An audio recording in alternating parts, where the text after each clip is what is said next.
Good afternoon and welcome, everybody. This would be the Jeff Cameron Show right here on 97.9 ESPN Radio. Thanks for tuning to it. I'm Jeff. That's Tom. We're online, ESPNTallahassee.com. That's where you go to listen live via the streaming free always.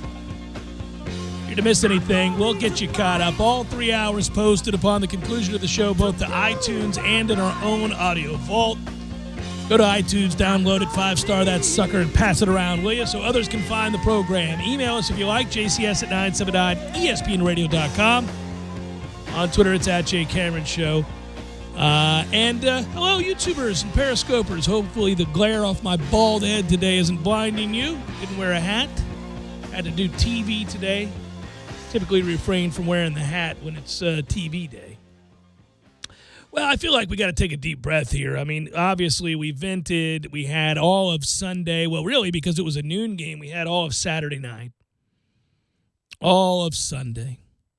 And again, yesterday, a lot of people had the day off and time to kind of lament, not poring over work, but rather thinking about all, what they saw. Also, it was the continuation of a very long football weekend, obviously, last night with Notre Dame not shockingly beating Louisville. It's a sweepage to start the year for yours truly, buddy. There we go. All right. Those tall boys will be cold and frosty come Friday.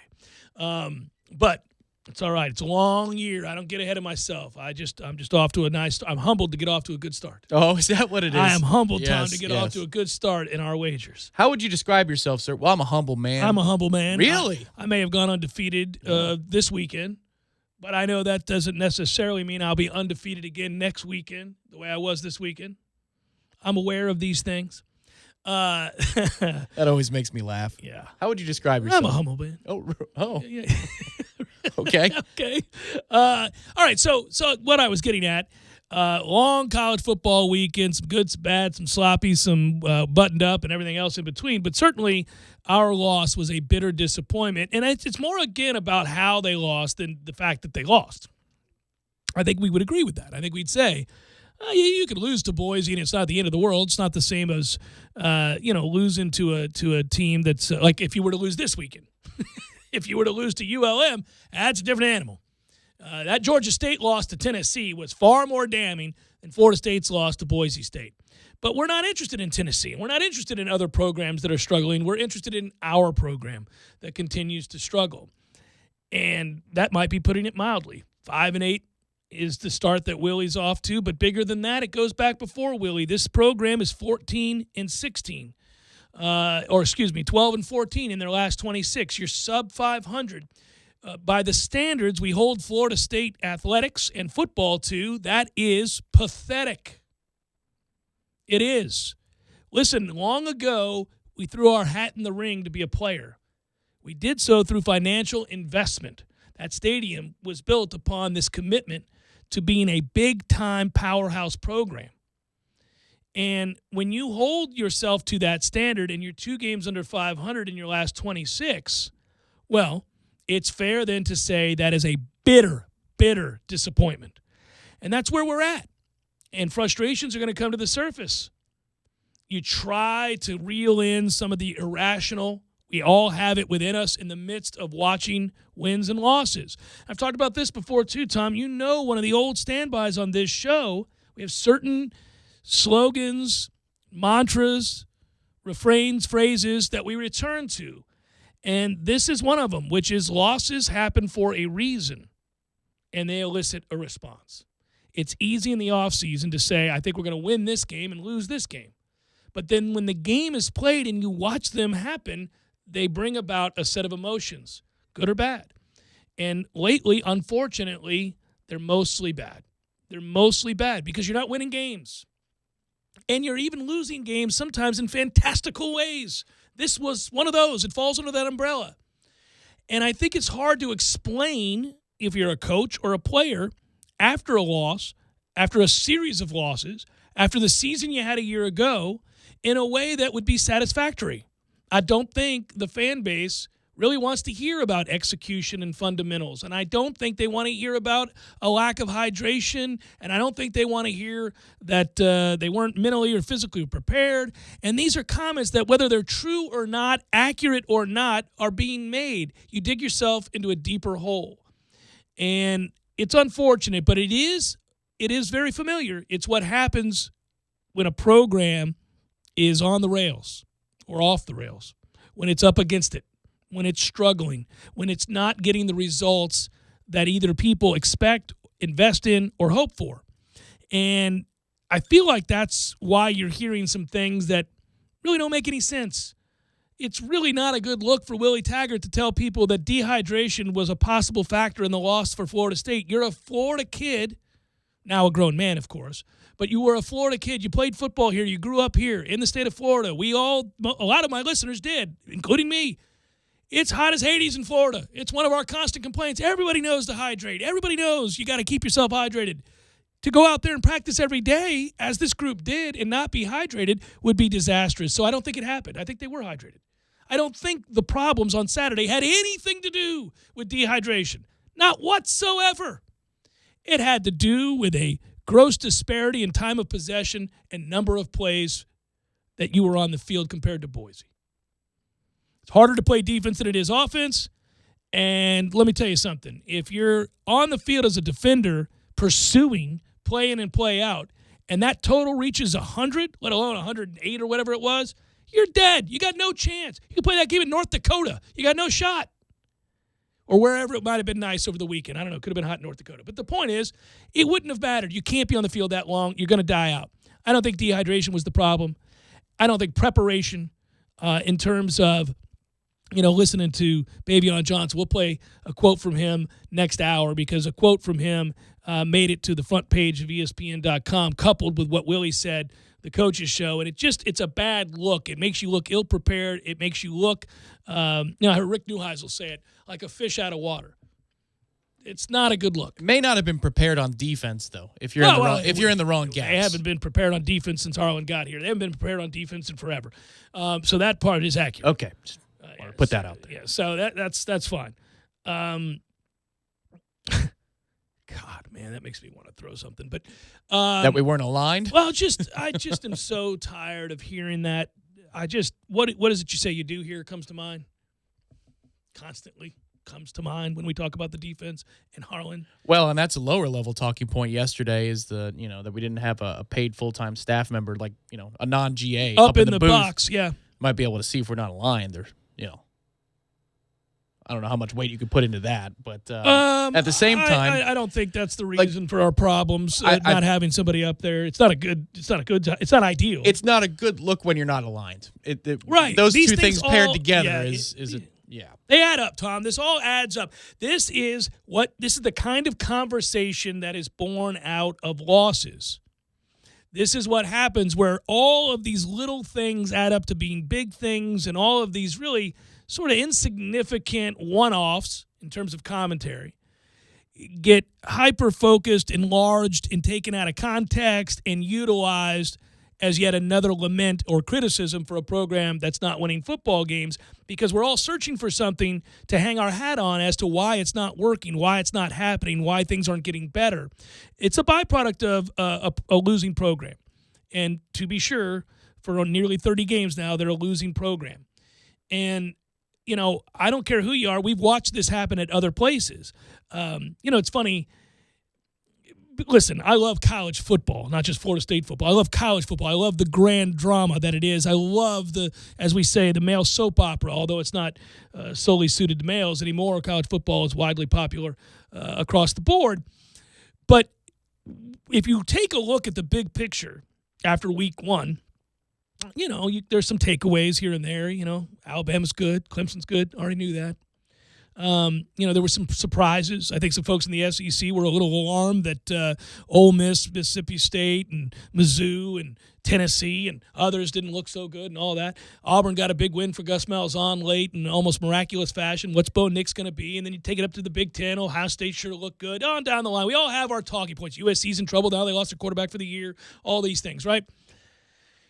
Well, when you find those spots in which coaches are, quote-unquote, on the hot seat, or they're off to a slow start, or they're struggling at their new job, the way Jeremy Pruitt is, the way Willie Taggart is, the way that Chip Kelly is, the way that any number of coaches right now are, one thing you'll find in common is that fans don't like to hear some of the comments after yet another loss. They don't like some of the things that are said by those coaches. And I think that that's true in general, that there's never really a lot you can say at a, okay, let's see what happens next week. That doesn't happen because you can always, after a loss, say, why aren't you executing better?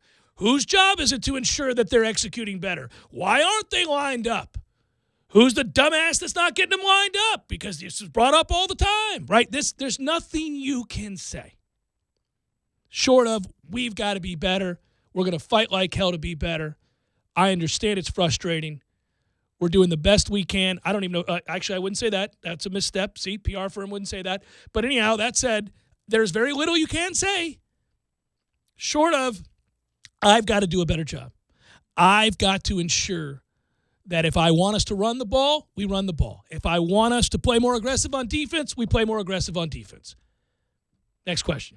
Yeah, that's probably in the pro game, and he was here, obviously, but that's probably the best part of Jameis Winston's persona as a football player in front of the media. Just take all the blame. If anything's going wrong, I'm going to take it. I'll just take it. Well, it's leadership, Tom.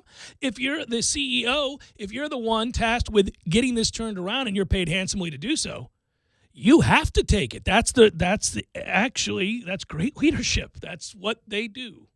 Even if you know that in an hour from this press conference, I'm going to walk in and fire Mary or John or whomever else that is not getting it done, making me look bad, you can't do that. You're the guy. The buck stops with you. You have to go out there, wear that, walk back in there, make the changes necessary so it doesn't keep happening, and then move forward.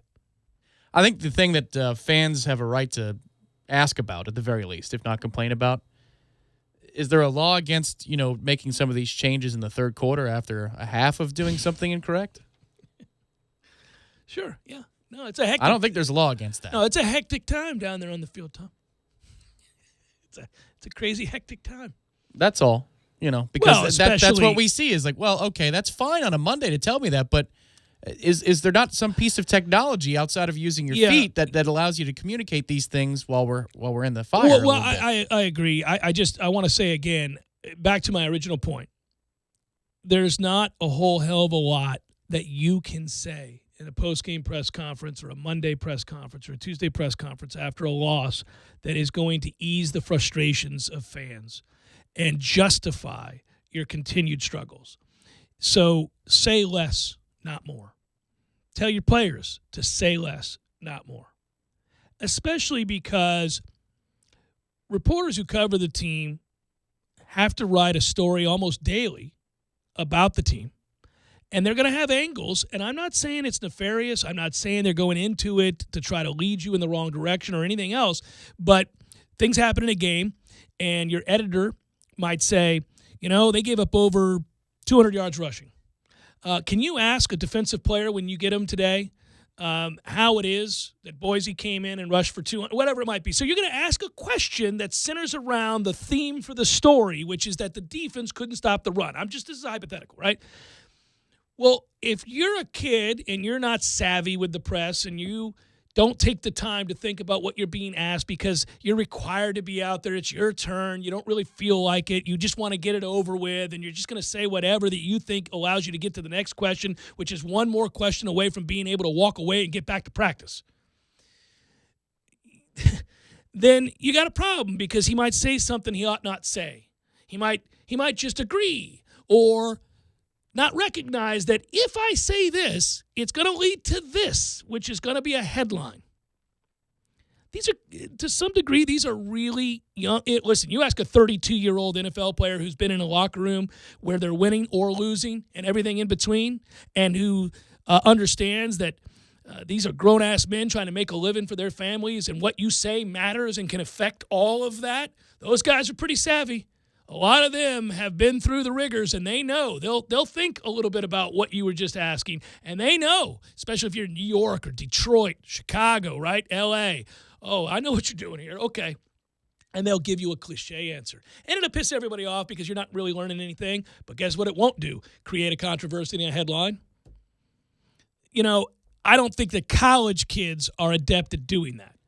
I don't think that kids always understand, and there's not always the same resources as there is in the NFL and college, right? Sports Info tries to tell these guys, hey, listen, let's remember, we keep things in-house here. Whatever problems we have or frustrations you might have, we keep that in here. Doesn't serve anybody any good to be out here airing our problems. You got a problem with a coach, you got a problem with an aspect of this program, bring it to them. Don't bring it to the press. That doesn't always happen. And so you end up with these things where I don't really – listen, dehydration is not the reason for the loss on Saturday. It had nothing to do with it, in my opinion. Yeah, but the problem is the quote about dehydration and conditioning led to some of the questions that were posed to the players this morning, which led to a certain answer from an offensive lineman that helped fortify a story that's on the front page of ESPN. Right. Well, that's how quickly it happens. As a fan of the program, I go, ugh. And I mean, we work at ESPN. Sometimes people think, well, you guys must be happy that that's on. No, not really, man. Well, no, it doesn't do anything for us one way or the other, yeah. But as a fan of Florida State, I'm not thrilled that that's the headline. I mean, I'm not overly concerned about it either. I don't want to make this to be a bigger deal than it is. No, but I'm sure people over there are just like, can we just play the second game and let's talk about Virginia? Can Saturday get here at any point? Because you can't win these news cycles. There's nothing you can do to win the news cycles. They could put out a video of another walk-on, getting a scholarship or something like that, and people would still be reacting, well, that's wonderful. Has he got a chance to lose some more football games? There's nothing you can do. That's correct. There is nothing. No, I think that's accurate. I don't think there is anything you can do. I think you got to go win games. That's all you can do. You got to get better. And it stinks. Coaches don't like to have to do these things. I've said for years, going back to Coach Bowden, I used to talk about this all the time, and he was as folksy and good at it as anybody that's ever done it. But coaches shows they suck. You just, you have to provide so many answers to so many questions, and you gotta kind of work your way, and it's difficult. When you're losing games, those are not fun shows to do because there aren't good answers. Well, they know that, though. They've tried to insulate from that problem because now they have the players come in for the final segment or two. But even still, in that first couple of blocks, we had an issue. I would, if I were coaching, and that's a tough task, man, but you are paid handsomely. You're not a victim. If I were coaching and my team was not playing as well as I needed them to, and we were losing a lot of football games, and I know from the fans' perspective that losing creates the vitriol and the frustration and the stuff you see on social media, et cetera, I'd spend as little time in front of a camera and as little time in front of a microphone as possible. No matter that it would frustrate the hell out of those covering the program, no matter that it wouldn't really provide as much insight from a fan, for a fan base that wants to follow along religiously. I mean, what they want to do more than anything else is win. They'll live with the lack of access. They'll live with any number of things if you're winning. Now, it comes back to bite you if you're not winning, because now those people that you've shunned and kept away, well, they've got their knives out. But, you got to buckle up here, man. It's it's getting time. I just wonder if you remember the training staff last night. You're like, what? Oh, of he course. Said what? Well, right. And I don't even believe that was his intent. But see, again, that's a misstep. It's one of many that reflect poorly upon you as a leader. Jake and those guys are really good at what they do. I'm quite sure those kids know to hydrate. Most of them played football in Florida. Most of them have been playing somewhere where it's really hot because the best players tend to come from those They regions. made it through camp without dying. Of course they did. Everybody's hydrated. Everybody knows to drink. Everybody knows to keep themselves in great condition. Come on. It's that they were out there for a gazillion freaking plays and they only possessed the ball for 19 minutes. That's it. That's all there is to it. Could have played the game anywhere. You can't be out there for 108 plays. It's ridiculous. Go run.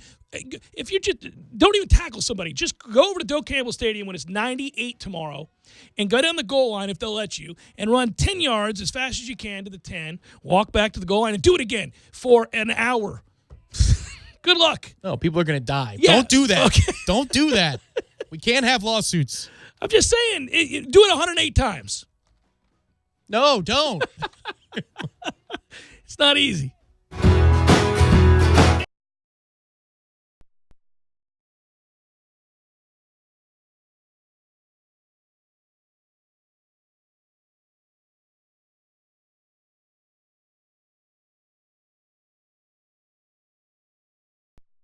Sorry, boys, I did not have time to pack. We got this. It's right here, guys. We got this. I thought I could handle it. We got this. Moving doesn't have to be a hassle. Call us first at 2 Men and a Truck. No matter the move, home or business, we'll make it a smooth one. I forgot something. We got this. Time for the bantering to begin. Yeah, but you know what, Jeff? I want something different now. You don't want to banter anymore. I enjoy the banter. I do. But I want theme music, Jeff. Gordo's needs theme music. Gordo's, the restaurant, the delicious food and the people and the atmosphere. Gordo's, not you personally, but Gordo's. Yes, I like Gordo's, not me. I mean, of course, I would love to have people following me around playing music all the time. Especially at Gordo's. It's always in my head. But I need something for Gordo's. I need to have something special, something that, heck, the King of the Hill has his own theme music. The Kids in the Hall. Why not me? Why not Gordo's? Why not Gordo's? All right, I guess I'm going to be looking for some theme music. You mean you're going to have Tom looking for some theme music? Yeah, I heard that. Yep, get on it, Tommy. Gordo's, bringing the flavor and flair of Cuban food to Tallahassee since 1996. A Sport Clips Championship haircut experience makes you feel like your hair has its own walk-up music. Maybe you play sports. Maybe you play sports online. Or maybe your sport is keeping up with your kids. Your hair deserves its own walk-up music, and at Sport Clips, we make it easy. A game-changing cut from a stylist trained for guys while you're surrounded by sports. Hair this good needs no introduction, but you'll want one anyway. So download the app, check in, and get your hair in the game. Don't wrestle alligators. You can't reason with them. There are plenty of other things to juggle besides chainsaws. Choose anything else. And when it comes to milk, always trust the smell test. These have been some live-long tips brought to you by the Florida Lottery. With the Week for Life scratch-offs, you can win up to $5,000 every week for the rest of your life. So you just have to live long and win on. The Florida Lottery. It's your ticket. Claim it. Must be 18 or older to play. Play responsibly. Barry knows cool. He's keeping you comfortable. Barry knows cool. You can put him to the test. Deciding whether or not to fix something that has worked well for a long time can be a tough choice. When you turn to the experts at Carrier and Barano Heating and Air, we'll help you decide on whether to repair your existing system or consider new energy-efficient options. Book your repair or service appointment online in under a minute at baranoac.com. Florida license number CAC 1816186. AAA Tree Experts has been a Tallahassee staple for over 35 years. But did you know they now offer landscaping? AAA landscaping services include custom outdoor landscape, creative landscape design and architecture, hardscapes, waterscapes, retention walls, and French drains, irrigation and sodding, landscape and holiday lighting. Call them today for all your outdoor landscaping needs. 850-385-3319 or visit them online at AAA Experts.net. AAA Tree Experts and Landscaping. No fans, football season is here. That means another fall of the best pregame show in town, Tallahassee Game Day on 97.9 ESPN Radio. Looking for the slant. This time Terry's got it, and he's into the end zone. That's a Florida State touchdown. Join ESPN Tallahassee's Jeff Cameron and Tom Lang 3 hours before every home kickoff for the latest news, interviews, and updates from around the FSU football program. Tallahassee Game Day on 97.9 ESPN Radio is brought to you by Bud Light. Enjoy responsibly. By OnQ Financial. Mortgages Simplified. And by Hardee's. Hardee's, because it tastes better. Down the sideline. At the pylon. Touchdown. Tallahassee Game Day on your home for the best in Seminole sports talk. 97.9 ESPN Radio. Tallahassee's sports monster. The Jeff Cameron Show is brought to you by Cornerstone Tool and Fastener. Big store pricing with local service. Online at ctf.nu.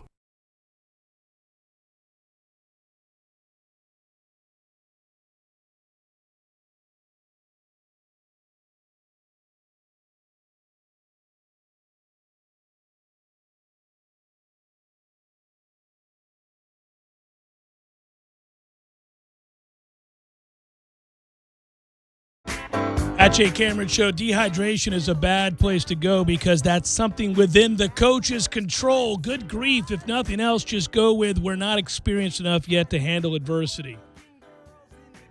It was 60 degrees Fahrenheit in Bismarck, by the way. Thank you, Mario. They would have gotten dehydrated there too. Or not. They would have fallen out from exhaustion after 108 plays in 60-degree weather, 20-degree weather, 110-degree weather, wouldn't matter. Although 60 would have been pleasant for yours truly in the stands. I would take that. Oh, my God, would I take that right about now. Absolutely. Even if a loss has to come with it. Tomorrow is 100 degrees, they're projecting. All right. 100 degrees for that ass. Bring it. Come on. Let's go. What you got? Oh, my goodness gracious. Yeah, I just will reiterate, we'll play audio next hour. I really don't think it had anything to do with anything. Defensively, they don't get stops, and until that happens, you're going to be in a lot of close games. You're going to be in a lot of situations where if everything doesn't go right offensively, you can lose. And I think you're better off trying to win a bunch of track meets. You know, I'm looking now at the schedule. Listen, it's an arbitrary number, but all offseason when we were talking about 8 games, 8 wins, it really had more to do, whether it be 7 wins, 8 wins, 9 wins. It really had more to do with this idea that you're showing legitimate progress, that things are moving in the right direction, which aids your efforts to recruit at a high level. That you couldn't afford another middling to bad season because you'll lose the kids that have verbally already committed, first of all. So that signing class right now, or that 2020 class, which is ranked highly, top 10, will fall apart with each loss accrued.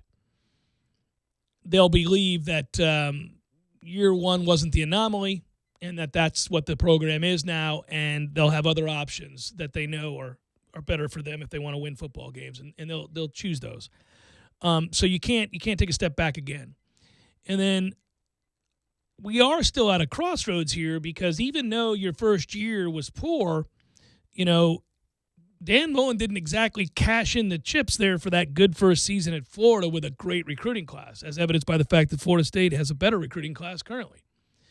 And Miami's got a new coach as well, looking to get good footing from a recruiting standpoint. So in a way, you kind of got a pass. You got a chance to make amends and gain momentum. You just have to show progress. So that's why we threw out the 7 or 8 win total. 8 wins for most people seemed a number satisfactory. Well, you can still show that progress is being made, but I do wonder now, can you get to 8 wins? Because I think anybody that projected 8 wins would have seen this as one of them. And so now I'm not real sure you can get there. So you better accomplish the second thing there, which is show me that you're better and that you're getting better and that you're learning from this, that you're consistently in games against good teams, that you're competing at a high level, that you got a chance to be in games against the better teams in this conference. I'll grant you're a million light years away from competing right now with Clemson. But just about everybody else in the ACC, you ought to be able to put your best foot forward and be in that game in the fourth quarter. I got to see signs that there's real growth here. And if it means now that you've lost this game, you can only get to 7 wins, well, then so be it. But you better show me all those other things. And that's what Virginia will represent in a couple of weeks.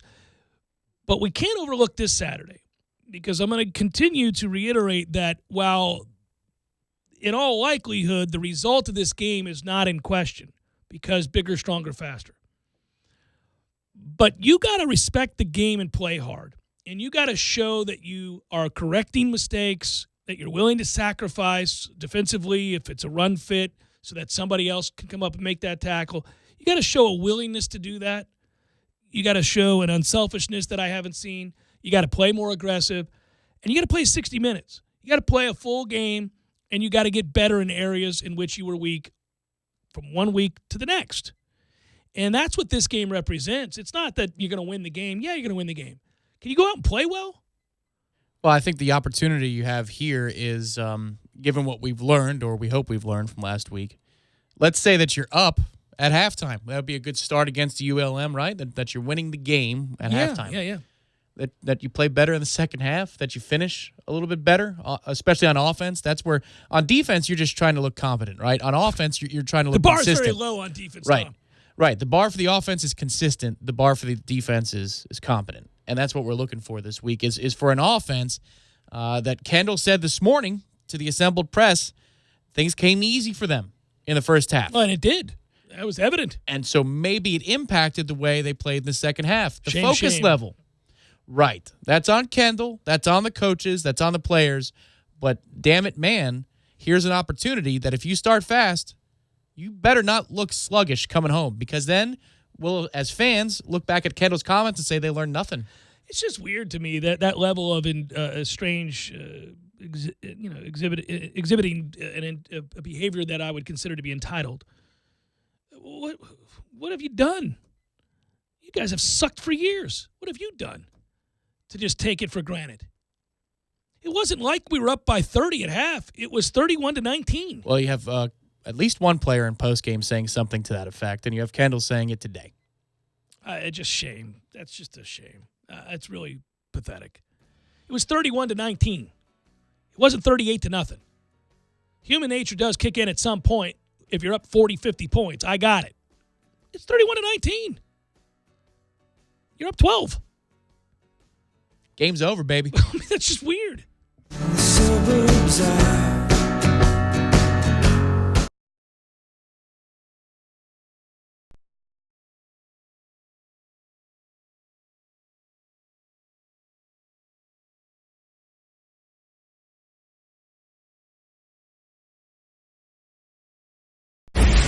ESPN Radio Sports Center.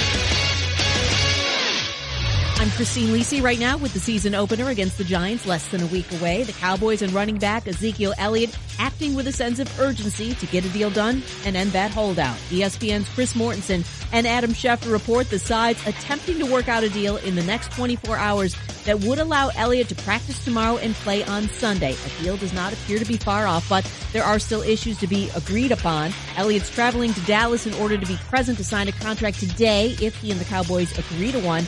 Even a late arriving Elliott could be vital for Dallas against the Giants, points out ESPN's Mike Tannenbaum. He may sign later in this week, and maybe he can't get the whole full load, but if it's a one-score game in the fourth quarter, if I'm the Cowboys, I'd rather have Zeke Elliott on 2 days' work protecting Dak Prescott than a rookie in Tony Pollard, who in fairness over time could be a really good pass protector. He just doesn't have the experience doing it that Zeke Elliott has. Schefter also reports Cowboys agreed to a 5-year, $50 million extension with right tackle Leo Collins.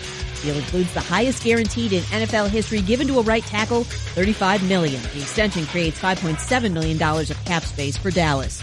Chargers signing center Mike Pouncey to a 1-year, $9 million extension. The 30-year-old, known for his strength as a run blocker, was a big factor in the team's success in transforming to a physical running team a season ago. Celtics small forward Jason Tatum sprained his ankle in USA Basketball's overtime win against Turkey in the FIBA World Cup. Tatum will be reevaluated tomorrow. And Coastal Carolina's football team relocating to Greenville to get away from approaching Hurricane Dorian. The team will be in Greenville until it flies to Kansas for Saturday's game against the Jayhawks. This is the second straight year Coastal Carolina is being relocated because of a hurricane.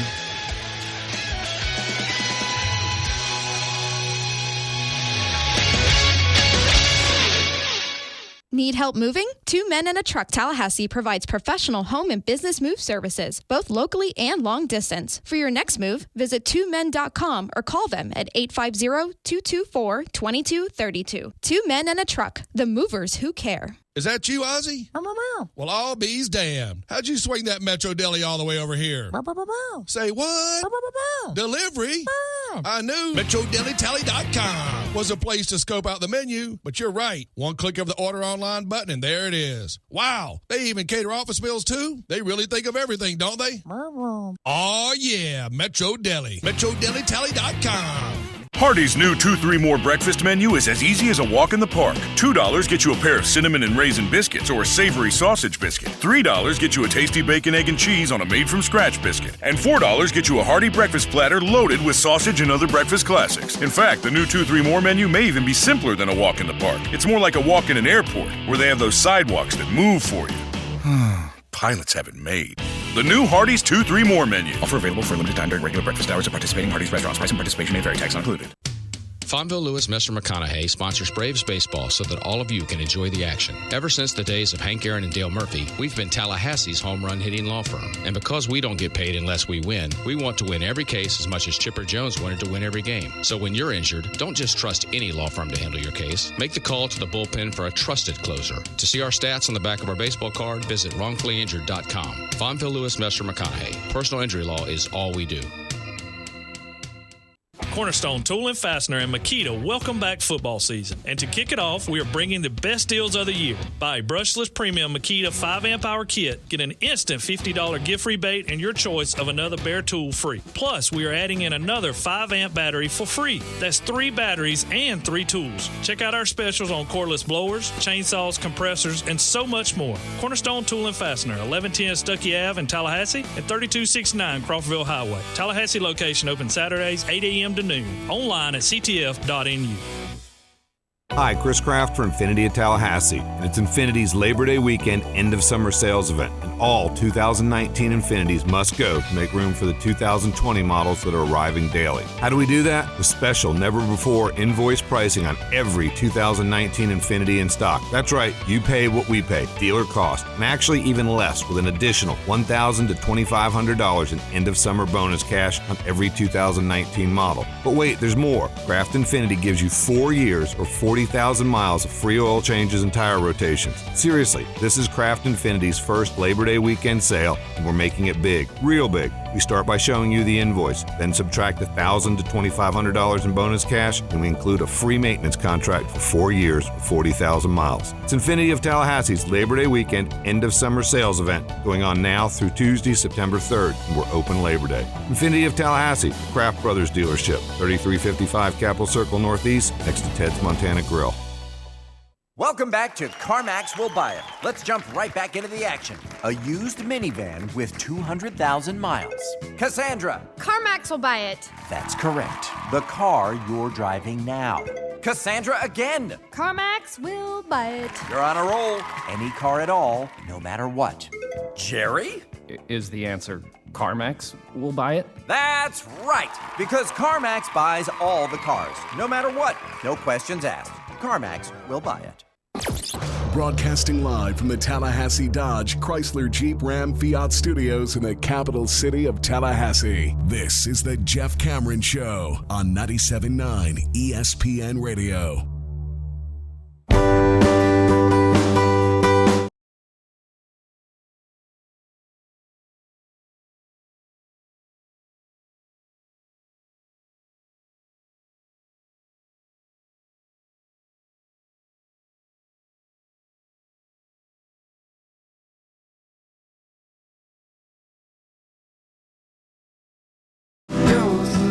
Try not to cough to start a segment. That's never good. You excited about the NFL? You ready? Is your head wrapped around the NFL right now? I don't know that I'm there just yet. I hate that I'm asking for the NFL to start as a distraction from the hullabaloo of a football season that's 1 week old, but that's what's happening. Yeah. Well, as a programming note, we should tell you that, of course, we do cover, Tom and myself, the Tampa Bay Buccaneers, and of course the Bucs air on these airwaves. And given that Gene Deckerhoff is the play-by-play announcer and Jameis Winston is the starting quarterback, there might be keen interest in following the Bucs, as well as the podcast we do known as the Scuttlebucks, and we will be airing the Scuttlebucks on the weekend here, right? Is that how we're playing in that? So the Bucs don't play like a routine game in terms of kickoff time for a while. They go 4 o'clock. Quick Thursday night against Carolina in week 2. We get the short week right off the bat. And then they play another 4 o'clock against the Giants. So I had slated for that to be airing on Sundays at 11, but stay tuned on that. I may change it up so it's a little bit closer to pregame coverage. 3 o'clock this Sunday will be pregame coverage with Gene Deckerhoff, Dave Moore, and the crew from the Buccaneers Radio Network ahead of the season opening game. Should be noted that the Bucs, like the Knowles, making some switches on defense, including going to Todd Bowles' 3-4. I bet something tells me it's going to go off a little bit better than the 3-4 we just switched to. You know, if we get run all over on Sunday by Matt Breida and the San Francisco 49ers, it's hockey season at that point. I do think things are going to be better in Tampa Bay. I think the Bucs have an opportunity to improve greatly on defense, but they're not talented enough to withstand injury. Vita's back today. That's good news. Full participant on a Tuesday. Not talented enough a team to withstand injuries. You lose some guys, you're in real trouble there. They're not good enough on the offensive line to consistently protect Jameis Winston. And so when you face the better defenses in this league, you're going to struggle to block it up. But they've upgraded immensely with a head coach change, and that staff I find to be excellent. And I think Jameis is poised to have, if not his best season, certainly one of his best seasons in a while. I think he's going to, within the framework of that offense, play very, very well. Dedication to craft has never been a problem. Immaturity has been a problem. He's likely, at his age and the off-the-field developments in his life, at the most mature by far and away that he's ever been. And I think he's more mature on the field. Now, we'll see. Obviously, frustrations can oftentimes lead to desperation, as we know, following this football team here locally. And then that affects behavior. But I think he'll play well. And I think the Bucs can be a middling team. And that would be a whole hell of a lot more fun than the 5-11 campaign they were under last year. If you're a middling team, 7-9 to 9-7, somewhere got an outside in there, shot, right? With that schedule, the way it is for the travel, the brutal nature of being away from home for 7 consecutive weeks, that includes a trip out to Seattle, a trip to London, then you have a break, you go out to Tennessee, and I mean, it's just a joke the way that schedule lays out, and that does matter. The cumulative effect of something like that. When you're not playing an outmatched opponent like you are in college at some point, you know, you get a bye week and then you can get a get-right week. You get a ULM. Right, exactly. In Alabama State in November. That doesn't happen in the NFL, and your roster is 53. And it's just brutal. So if they could perform at an 8-8, 9-7 level, I think that's outstanding. I did see the over-under number for Jameis Winston's passing touchdowns this year was set at 28. Do you think that's a good number? Well, I think, and I don't know that they'll be successful, but I think they're going to try to run the ball a little bit more than they have in years past to give him a fighting chance to not have to scramble for his life at all times by being so predictable. And if they run the ball more, then you'll cut down on some of those touchdown passes, especially if you're able to run the ball in the red zone finally. So that seems like a good number. I would probably look at the over. I think around in the neighborhood of 26 to 30 touch. It's actually a really good number. Tom. Yeah. That's a great number. Well, I just don't trust the fact that we can finish the job on the ground, and so we might need to throw the ball a little bit more. And if you don't, then take the over for sure. That's a sound investment there because. And if he ever reaches some level of consistency with hitting speedier targets down the field, then it's going to go way over. I mean, it's like 35-40 we're talking. He's weird with that throw. It's certainly not a strength in his game. It's not a lack of arm strength. It's, for whatever reason, somewhere along the way it got in his head. He was a lot better at it in college than he has been in the pros. A lot of that, they said, it had to do with footwork and had to do with mechanics. We'll see. If he's making that throw on the run, which is exceedingly difficult, and outside the pocket, he throws it better than anybody in the game. If he's got a lot of time and a beautiful pocket and he's standing tall, there's a good chance he overthrows it. Very strange. Yeah, it's completely backwards. If he's rolling to his right, that's your ass. And he chucks it, it's accurate. Oh, it'll be in stride. Between the numbers, between 4 defenders, it'll be a perfect throw. Because he ain't thinking. Yeah. He's a pitcher, man. Just show him the target. Show him the target. He'll hit it. But he also is a kid or a guy at this point, a man at this point, that when he hits that throw early, tends to hit it the rest of the day. Misses it early, tends to miss it the rest of the day. Mm-hmm. It really is a confidence thing. So much of sports is, but I think that's true with him. It's a real confidence thing. Early in a game, if he's able to hit that throw, you kind of look out. That defense is in trouble because that gives him the arsenal to get outside the pocket and do a lot of things that he already does well. And now you're going to give him that for the day in the pocket. You're in trouble. You're in trouble at that point.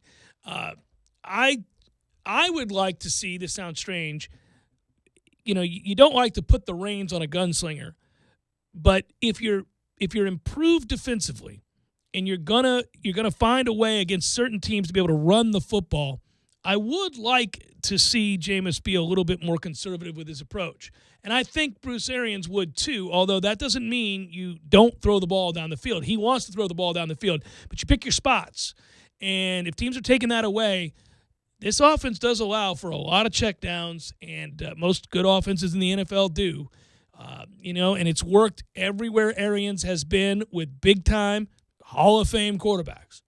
It's a really interesting year in the South again because you just don't know. I think the Saints are the most predictable team. If Breeze is healthy and that shoulder holds up for the year, at the end of the year he was a shot putter, not a passer. Yeah, a lot of people are placing the Saints in the Super Bowl discussion again this year. And I agree with you. It rests on the health of Breeze and how pretty much solely. Well, and you wonder if he's on a pitch count earlier in the season, so maybe the shoulder is a little bit more healthy down the stretch. Well, I love the questions surrounding the entirety of the NFC South. So you have a new coaching staff in Tampa Bay. Are they good enough to get to 8-8, 9-7, show progress there? Obviously, in Carolina, it's all about Cam Newton's health.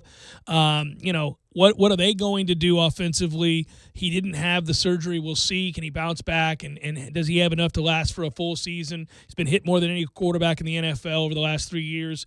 We shall see. Can he be a pocket guy and be effective for the course of a year and throw accurately with enough on it here? Also,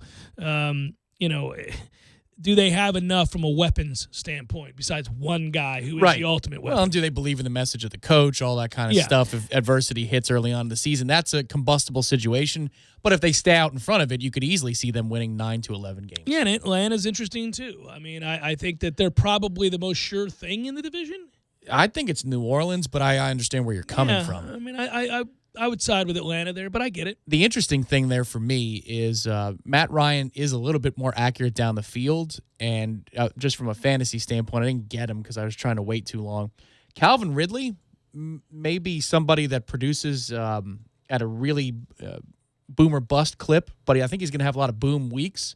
I mean, you got to say one thing about Dirk with Deshaun. He did scheme it that Deshaun was open a lot. A lot, yeah. And you could blame him for running the wrong depth of the route or whatever. His whole mentality and all that other stuff was problematic. Correct. Yeah. But he was open a lot down the field, and I think some of that had to be scheme. It's not just the fact that he's just so damn fast. He was in singles a lot. And Calvin Ridley has that trait. If his hands don't betray him, I think that's somebody who could be a wonderful secondary weapon, along with Julio Jones commanding the most attention. I would tell you that Dirk's where he needs to be, in the position of a coordinator as opposed to head coach, where he's spineless. But as a coordinator, it's a good hire. It's probably a good hire. Now, he does absolutely abandon the run way too frequently and has little use for his running backs. But he can coordinate a passing game. And that's a good offense to do it. They've invested in their offensive line the last couple of years with draft picks. Didn't they get the kid out of Boston College this year? I'm pretty sure he went to Atlanta. Saw Dazio in the slacks in the kid's living room from the First NFL of coverage. all, because we've been so worn down and invested in and provided the need for a thorough breakdown of Florida State's disastrous second half against Boise State, resulting in a loss, we have forgotten to celebrate in all of his glory an electrifying offense on display. Steve Adazio and the Boston College Eagles getting a big win over Virginia Tech. One in Adazio. Woo! They're one in Adazio. Do you know? I'm not. Hey, Mr. Fuente, we're about to mash the red button over there. They went 3 and out on 6 of their first 8 possessions. And that's his side of the ball. I think they're in trouble. Old Jeff Bridges up there is in trouble.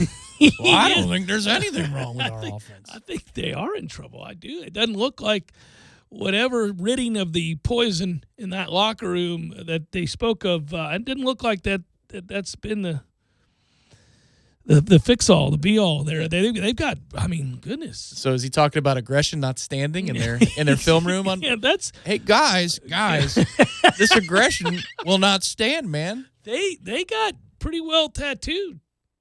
Good on you, Steve Adazio. Adazio had something for him. Why don't you have a little pastry? Well, and that's because he's been crying all offseason about failing those kids after the Clemson game. He feels terrible, doesn't he? He feels awful. He does. That is the most honest moment in media coverage this offseason across any platform. There's the most honest moment right there. You think so? Steve Adazio on the brink of tears. So let me tell you something, Tom Lang. As our BC watch continues, They get Richmond this weekend on the ACC network. Oh, the Spiders. The Spiders are coming to town 1-0. Of course they are. Now, if BC gets that win, they're 2-0 with a prime time showdown on the ACC network. Kansas, who got their first win of the year over the weekend. Les Miles getting a win at Kansas. They beat the Sycamores. I forget who the Sycamores are, but I heard that today, that they barely edged out the Sycamores for their first win Pulled of the off season. a victory in game number 1 for Les. So all of a sudden, the primetime ACC network of BC Kansas becomes big time. And don't let them win that game and go to 3-0 on the young season, because the following week they're going to take it to Rutgers and pound them and go to 4-0. And it sets up a showdown in late September between Wake and BC. Let's get it on the ACC network in prime time. It feels like the lost decade all over again, doesn't it? My goodness gracious. Yes, it wasn't a lost decade for those two programs. And they win that game. Then they're going on the road to face a revitalized Louisville squad who appear well coached all of a sudden. Yeah, but they'll play well at the line of scrimmage. And then from there, they're undefeated still. My God, look at this. They're hosting NC State the following week. We may be into late October looking at an undefeated BC Eagle football team before they have to go on the road and take loss number 1 against Clemson. We may have to go from a pastry to a giant cake. I'm going to say this. Let's hold me to it, everybody.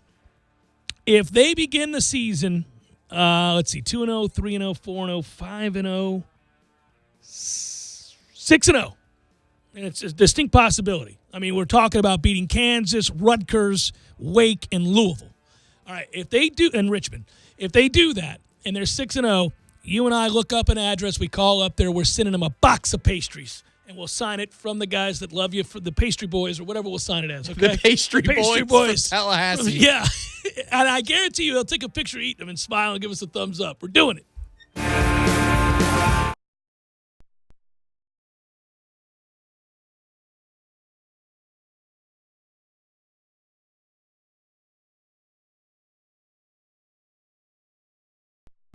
Sorry, boys, I did not have time to pack. We got this. It's right here, guys. We got this. I thought I could handle it. We got this. Moving doesn't have to be a hassle. Call us first at 2 Men and a Truck. No matter the move, home or business, we'll make it a smooth one. I forgot something.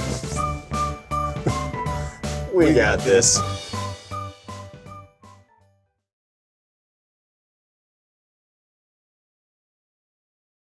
Tallahassee Dodge Chrysler Jeep Ram is the Jeep headquarters of America. We've purchased over 100 Jeep Renegades, and they've all arrived and are on the lot for immediate delivery. 2018 Jeep Renegade Latitude with MSRP starting at $25,120. On sale now for $18,870. That's a savings of $6,250. A new Jeep starting at only $18,870. Those prices are unheard of and can only be found at your Jeep headquarters of America, Tallahassee Dodge Chrysler Jeep Ram. No other dealer can offer you this kind of savings. We buy in mass quantities and pass along the savings to you. 2018 Jeep Renegade Latitude, starting at $18,870. Payments as low as $299 a month. On the corner of West Tennessee and Capitol Circle, where we're right on the corner and always right on the price. Check us out on the web at TallahasseeDCJ.com. All prices include rebates and incentives plus tax, title, and dealer fee. State number 18J605. Must finance through Chrysler Capital and qualify for all rebates and incentives.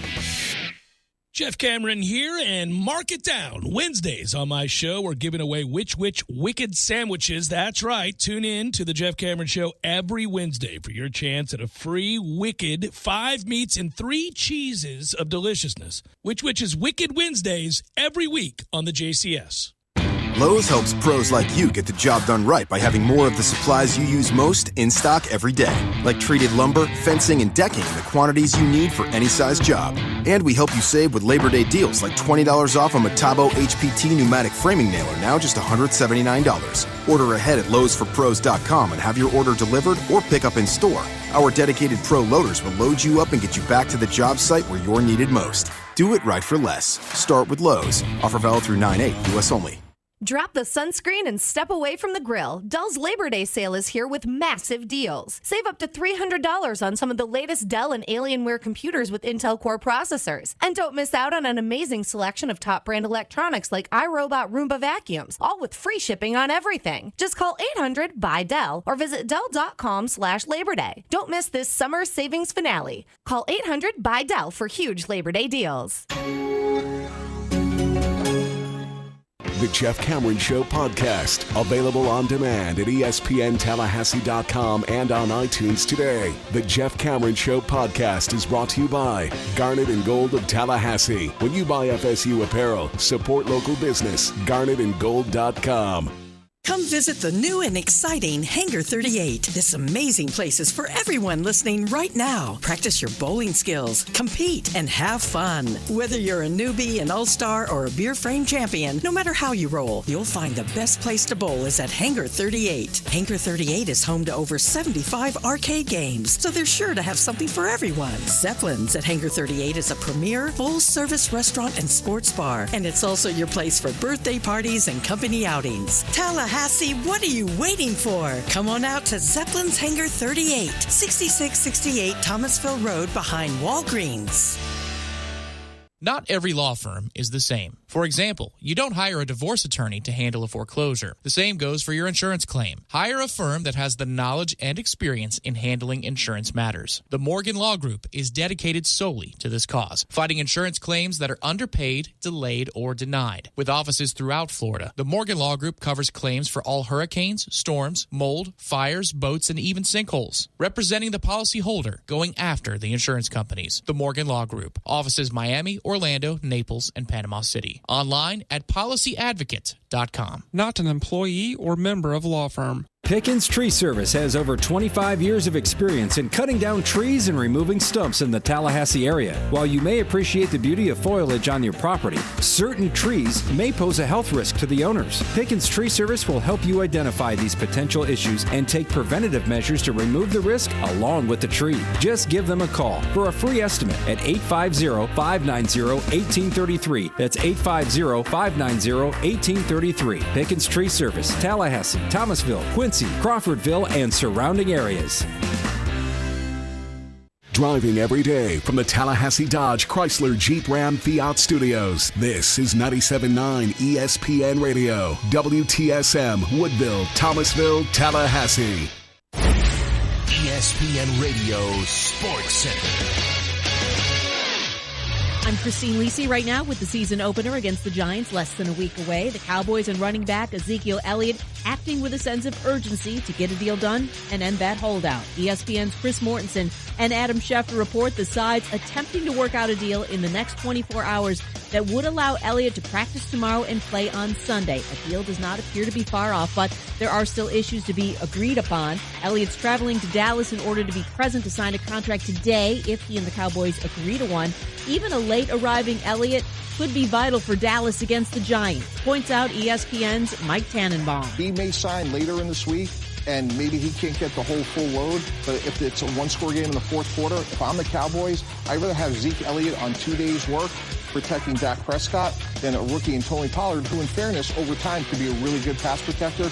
He just doesn't have the experience doing it that Zeke Elliott has. Schefter also reports Cowboys agreed to a 5-year, $50 million extension with right tackle Leo Collins. The deal includes the highest guaranteed in NFL history given to a right tackle, $35 million. The extension creates $5.7 million of cap space for Dallas. Chargers signing center Mike Pouncey to a 1-year, $9 million extension. The 30-year-old, known for his strength as a run blocker, was a big factor in the team's success in transforming to a physical running team a season ago. Celtics small forward Jason Tatum sprained his ankle in USA Basketball's overtime win against Turkey in the FIBA World Cup. Tatum will be reevaluated tomorrow. And Coastal Carolina's football team relocating to Greenville to get away from approaching Hurricane Dorian. The team will be in Greenville until it flies to Kansas for Saturday's game against the Jayhawks. This is the second straight year Coastal Carolina is being relocated because of a hurricane.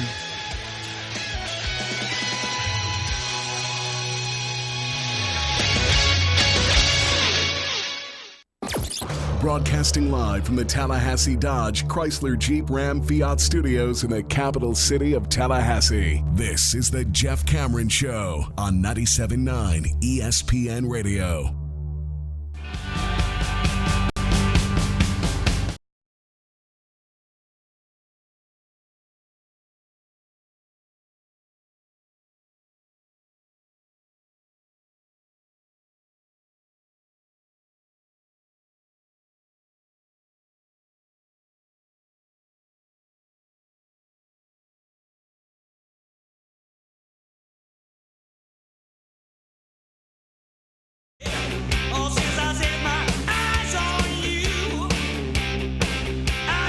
Hour number 2, Jeff Cameron Show, 97.9 ESPN Radio. Thanks for tuning to it. I'm Jeff, that's Tom. We're online, ESPNTallahassee.com. That's where you go to listen live via the streaming free. Always don't miss anything. Sometimes you miss stuff, and if that happens, we got you covered. Just go to iTunes. You'll find it posted upon the conclusion of the show. You go there, you listen to it, download it, you give it 5 stars, you share with your friends. You email us, jcs at 979espnradio.com. On Twitter, it's at JCameron Show. WTSM app, good for mobile devices. YouTubers, Periscopers, hope you're doing well. And thanks for watching. It's been a weird couple of days, 48 hours. There's no easy way to categorize why things go wrong or what you're going to do moving forward to rectify the situation. You don't want to deflect blame if you're a head coach. Also, you can't skirt questions when you're asked directly about something that didn't work out on a particular afternoon. And so what happens is I think you end up with a myriad of answers that sound a lot like excuses, that sound a lot like, excuse making. But I also don't think there's ever a real good way to answer all of those, and so it becomes problematic. You're damned if you do, damned if you don't. And some guys become really deft at it. Others just develop a persona so they don't have to do it.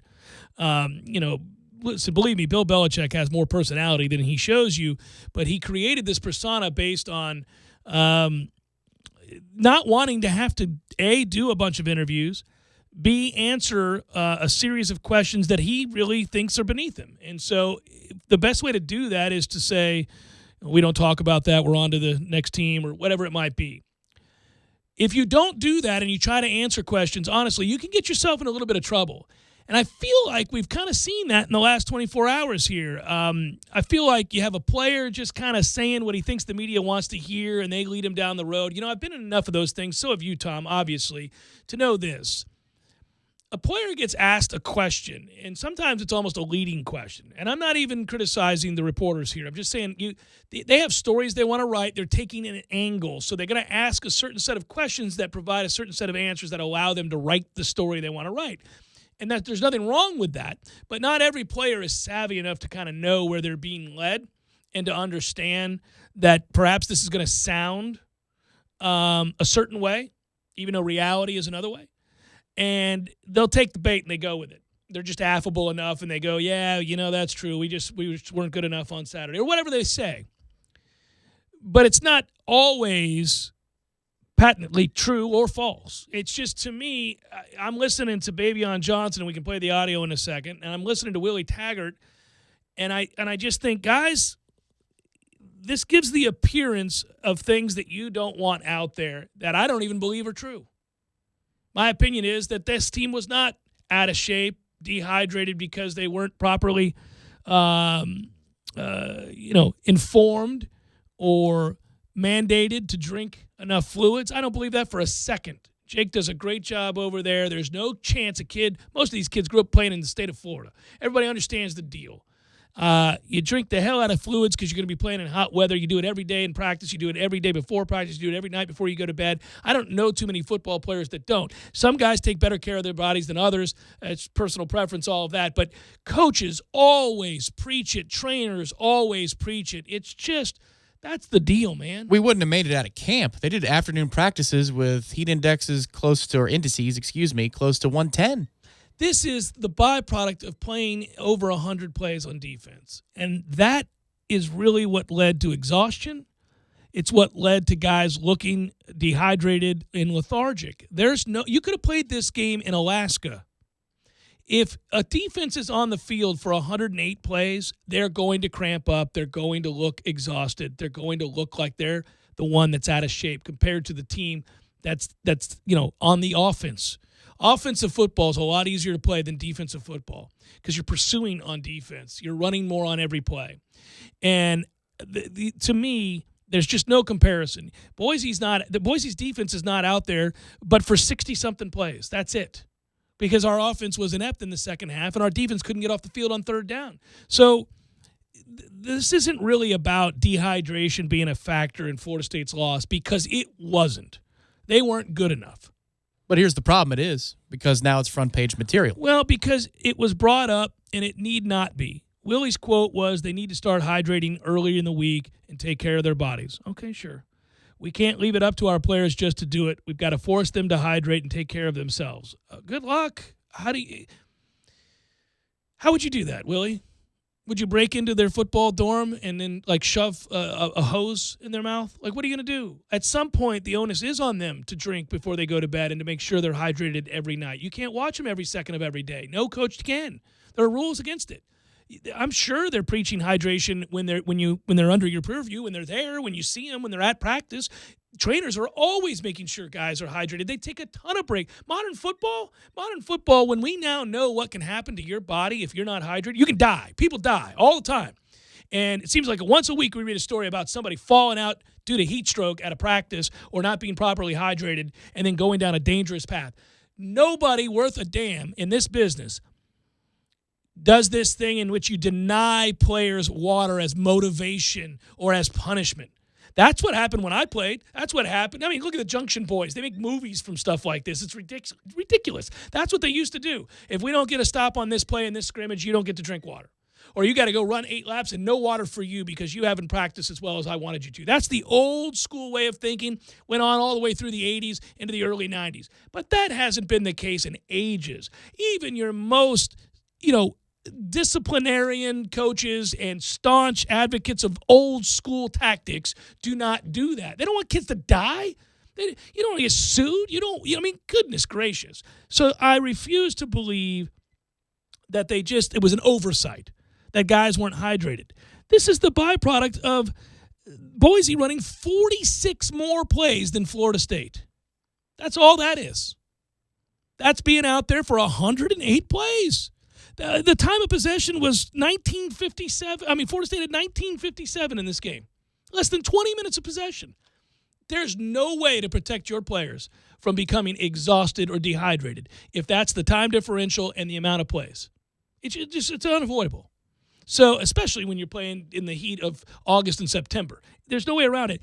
What I don't like about it, so first of all, let's just dismiss that hydration was the problem, in my mind.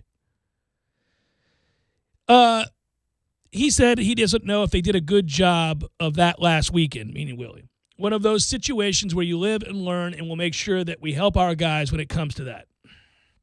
I don't like it, Coach. I don't like it. You're rolling your trainers. You're rolling your kids. And you're putting the onus. You're lending credence to it. And I simply don't think it's an element here. I don't think it's a thing that's true, and I think you look a little out of your league when you do it because it's really hard to believe that the coach who grew up playing football in the state of Florida and coaches a team in Florida is going to offer up to the media the possibility that dehydration and heat exhaustion was the reason for poor play in the second half against a team from Idaho. That's not a good look. It's also likely not true. It does say blame no one inside the practice facility on the banners. I just one of the credos. You know what I think? I think it's just talking to talk. I think you get asked a question and maybe you're not really carefully thinking about how you respond, and you offer something out there. And in this day and age where every answer can be scrutinized and gone over, it's a 24-hour-a-day news. Something's got to be out there at all times. This is a high-profile program. They just blew an 18-point lead at home. They had a terrible season last year. People begin to it begins to close in on you a little bit. And if you're not careful, you offer up chum for the waters. And it gets more and more difficult as we move along and you're not winning games because everybody wants to know Everybody's looking for that thing that they can pin you down on as a reason why we need to move on because they're already pissed off. B, they're looking for the reasons that things aren't working. Everybody wants to know what specifically is the reason that this isn't getting through. And if you offer up the slightest evidence that you don't know what you're doing or that kids weren't prepared or in this case weren't hydrated or that, they weren't focused, whatever it is, it's going to be pounced upon. And, let's run this. This is Bavion Johnson. I also don't think this is a good answer, and I don't think it's true either. In terms of conditioning, how do you feel like you guys looked out there? Conditioning wasn't our strong suit, and that's what we plan to get work on, and we plan to improve this week. What's kind of the goal there to get, back in the game shape? The goal is to perform all our reps at practice the way they need to be performed in the game, because in actuality, the way you practice is how you perform. So do you think you guys weren't prepared for that game? No, we weren't prepared. I wasn't prepared. We all weren't prepared. We need to get better. Was it like the speed of the game, or? I feel like it was just conditioning overall, and that's what we need to get better at. All right, Knowles 247 with the audio. Here's what here's what I believe he's saying. He didn't mean they weren't prepared as in schematically they weren't prepared for the game. He's carrying over his point in his mind that they weren't conditioned well enough for the game. They weren't physically prepared to play the game from a conditioning standpoint. I think that's what he's citing. He's not saying they weren't prepared as in the coaches didn't get them ready for what they saw on Saturday. So let's just get that out there right now. I don't believe that was the case. Obviously, they were prepared just fine for the first half in which they dropped 31 points and averaged over 10 yards per play. So clearly they were prepared for something. I'm going to say that's a kid answering a question that the question itself is leading. There's nothing wrong with that. There's nothing wrong with asking that question. It's a follow-up. Not on the heels of Monday night's comments in the call-in show. Correct. You have to ask that question. Correct. You got to do a better job, and I want to be careful here because it's hard. It's a hard job. I think you got to do a better job in sports info, and I think you got to do a better job of really coaching your players before they meet with the media. Kind of prepare. I know they do a good job. They do a much better job than they used to over there. They really do. And oftentimes those kids are clearly prepared for what they're going to be asked from the media. And sometimes it's going to slip through the cracks. But Bavion's one of those guys, and I spoke to Bavion at length on Media Day. He's one of those guys that if you ask him a question, he's going to give you an honest answer, or he's going to certainly give you the answer that he believes to be true. Okay, he's going to tell you, I think this. And we love that in the media. I want a guy not to offer up cliche after cliche. But sometimes you need to offer up cliche after cliche. Sometimes you need to protect your players and your coaches, especially if you're not exactly certain why things turned out the way they did. This is where it's kind of fun because we're walking two parallel tightropes. Yeah. And we're kind we're of media crossing members, feet. But we're also supporters of a As a supporter of the program, you're saying, dude, don't do that. No, man. Don't do that. Because now that's a footnote quote in a national story on ESPN.com. And the problem is it's a firestorm, and maybe that word is a little strong. But, it's a front page thing on ESPN.com today. You don't think Florida State's still relevant? There you go. Headline. Taggart doesn't think we were hydrated enough for Saturday's game. Well, Tom. And the supporting quote is Bavion's comment from this morning. Here's your problem because you're right. We weren't prepared. You offered up an easy out. You offered up a easy headline-grabbing story, and there's not even anything nefarious about it. This isn't one of those just make-it-up fake news things that people like to yell all the time, which is also tired. But anyhow, that said, you have supporting quotes for a very easy headline. Right. Here's the problem with it. I don't think any of it's true, and I don't think anybody lied. I think it's just I think it's lazy, not by the reporter at all. Adam Rittenberg is a great reporter, and Bavion did say what he said. Well, Rittenberg is regurgitating. He's Yes, regurgitating. He wasn't here locally for these. He wasn't at the, of course the not. breakout. No. To point that out. Yeah, but here's what I think. I think you just get to where you're swimming. And this is what it reveals. First of all, it's a bad look for Coach Taggart. It's a bad look. Nationally, if I read that from a distance, I go, Good Lord. And it's completely unnecessary. It's completely unnecessary. It's a PR blunder. Is it a big story? No. Not if you win this week and next week or whatever. We'll forget this ever happened. But in light of what just occurred and the season you just had, you're adding to your woes. You got to think carefully. And believe me, man, they're zeroing in. They're zeroing in. And at some point, I do think that the noise gets to be too loud. And I don't know. We hate this in the press, but if I were advising from a PR standpoint, that group right now, a lot less talking. A lot less talking. A lot more winning, executing, fixing problems, move forward. You answer minimally. You go through this. If you have to, you offer up cliches. Listen, I watched it happen. Jimbo went from a guy that you could have sort of an affable give and take and fun-loving conversation, and he could get into the history of the game and the origins of offenses and defense and all that, to things start going south. It becomes an us-against-the-world mentality, and you got nothing. You got nothing. You got cliche. We just got to work harder. Got to develop better habits. We just got to, you know what? We'll teach them to them again this week, and we'll see if they get it right this Saturday. That's all you'd get. And you knew it was nonsense. You're like, okay. But he was shutting it down. I would know. 2 minutes into the interview, I'd go, I'm getting nothing today. I knew it. And we played this little game where I went, okay, that's where we're at. And that's just the way it happens. Where programs are under duress, you kind of have to go that route. Yeah, I think what Bavion is saying, in my personal opinion, is they weren't intense enough in practice last week. That's what I get out of that. And I think that's not, Tom. Yes, but it would not lead to a sudden loss of fitness. No, I don't think so. I don't think that's what he's personally. I think what he's getting at is how you practice is how you play, and I think that they were front runners in practice. I think that's what he's trying to say. Is that finishing? We've got to be better at finishing, and that's what starts in practice this week. If I'm trying to discern what he's saying, horribly worded, not by you, but by him.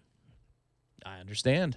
That's why we are where we are. But I think that's what he's saying about preparation. I don't think he's pointing to the coaches. I think he's pointing to his segment. Yeah, mates. But you got to understand how that reads. Certainly, if you read a quote like that, it looks like. No, reading it. Read the cold words versus what we heard. All right. No, we weren't prepared. I wasn't prepared. We all weren't prepared. Right. Come on, man. That's just look. There's a lot of things wrong with this team. And there are a lot of things you can point to that are very problematic. We don't need to add to it where it doesn't exist. Right, and that's exactly what happened on Monday, which is, think about that. What is that, a span of 7-8 hours? So you've got some comments about the defensive staff, and I think everybody kind of echoes them. But then we got to give the ball to Cam, so the offensive staff is not spared. I don't know that I heard a whole ton of I've got to do better, but I certainly heard a ton about what the defense needed to do, that the offense needed to get better. There's going to be some good and some bad. Yeah, he threw some we in there too. We as coaches got to do a better job. A little bit. But then you add last night's comments. I don't think he's intentionally doing it, but I think the problem is you just made a whole bunch of people mad in the office for no reason. You did. Yeah, that's why it's not. I think most people would agree with Harlan. There's all right. If you want to comment harshly about the defense, go the hell ahead. They're averaging 500 yards a game the last 6 games. Our opponents are. Yeah, they don't get stops, Tom. So it's abundantly clear. You can say that. You can just actually start using his name. He did before there was evidence, so you can kind of expect that was coming. But yesterday, you didn't make enemies yesterday, but you made people probably raise their shoulders and go a little bit across the building. I'll say this about Kendall. His comments, I think he took umbrage. Took issue with the idea that they didn't run the ball. His assertion, and he would say this to me if he was speaking, I think, because I certainly criticized the lack of focus being on Cam Akers. He said his argument would be we tried to run. It failed. I had to go away from it because we couldn't do it. Okay. I think there are times in a game where you run whether the result is what you want or not. Yeah. That would be my counter. Okay. Jeff Cameron Show 97.9. Sounds like we're fighting that in the air. Yeah. And I don't mean we. I don't mean you and me. Yeah. No. I think Coach Accord, is it necessary? No, I'd put it on lockdown. I really would. I mean, I'm telling you, if I'm operating from their point of view, there ain't going to be a lot coming out of camp. There's not going to be a lot coming out of practice. They're doing 10 minutes a day now. Would you shorten it to 0? I mean, here's what you're allowed to talk about. I'm telling my coaches, I'm telling everybody, look, we got to get a handle on this. I don't need all this other. That's been the motto for the last 13 games. We got to get a handle on this. Well, it goes back further. Further. That's the real frustration is we're not just talking about last year. We're talking about the year before and the year before, and now the beginning of this year. Yeah. So this has been going on a long time. It's mounting. Yeah, you got IOUs, a rescheduled December game on championship weekend against Delaware State. Right. A 5-7 season and a blown 18-point lead. Right. This is a mountain of. We got to at some point be able to hold the thing so we can get the handle. You know, the handle's out there. Just reach for it. Well, and that's why I think there's actually a level of importance to this week's game beyond the result. I mean, obviously, if you lose the game, it's over. But I'm just going to discard that for the moment and say, no, I think there is something to this game. I think that core is stronger. I really do. Because the younger kids, I don't think are spoiled. I hope you're right. It's Jeff Cameron, Show 97.9, ESPN Radio. Sorry, boys, I did not have time to pack. We got this. It's right here, guys. We got this. I thought I could handle it. We got this. Moving doesn't have to be a hassle. Call us first at 2 Men and a Truck. No matter the move, home or business, we'll make it a smooth one. I forgot something. We got this. An extra calorie burn for up to 36 hours. Experience a more vibrant life today with Orange Theory Fitness. To find out more, go to orangetheoryfitness.com. Tallahassee loves the corner pocket as much as a crystal ball winning catch. He's looking, he lost it to the end zone. It's Benjamin! Touchdown! With 13 seconds left. The 97.9 ESPN radio special is a must-have every Monday and Wednesday at the corner pocket. 10 mouth-watering wings, a fresh side of fries, and a chilled domestic pint of beer are just $9.79 all day long. Be sure and try the fish blend of sauces, a true wing eater's favorite. The Corner Pocket Bar and Grill. He's gone! Home of Trivia Tuesday, Beer Bingo Thursday, and the daily $7.99 lunch special. Barry knows cool. He's keeping you comfortable. Barry knows cool. You can put him to the test.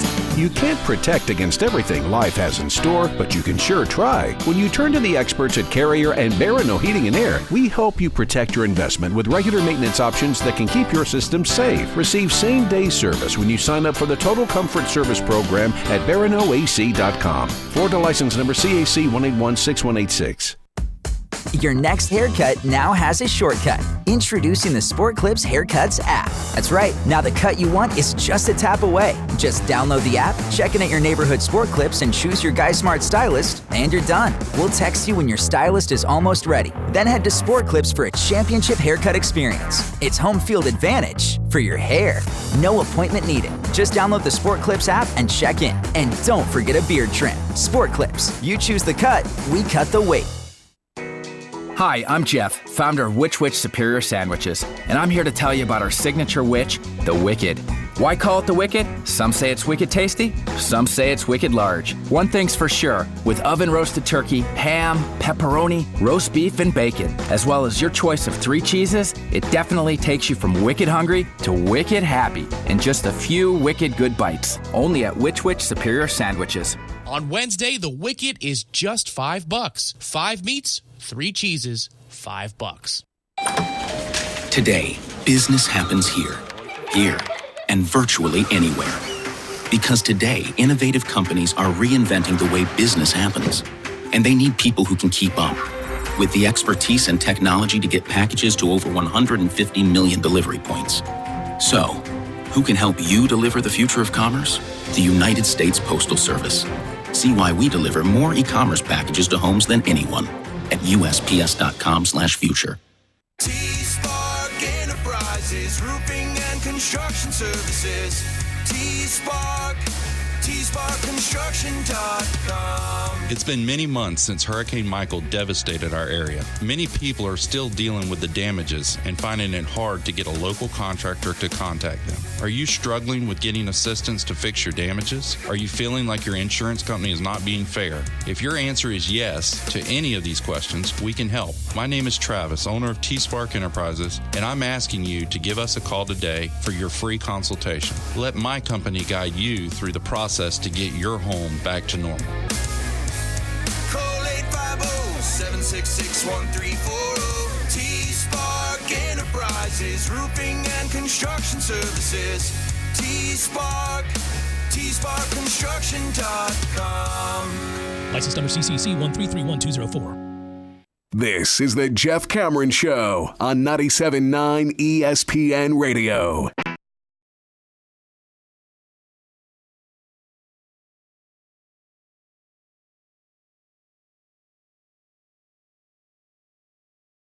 Saturday morning,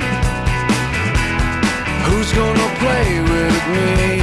Hard to believe, tomorrow's Wednesday, and we're that much closer to Redemption Thursday just like that. I think we could use the short week this week, gang.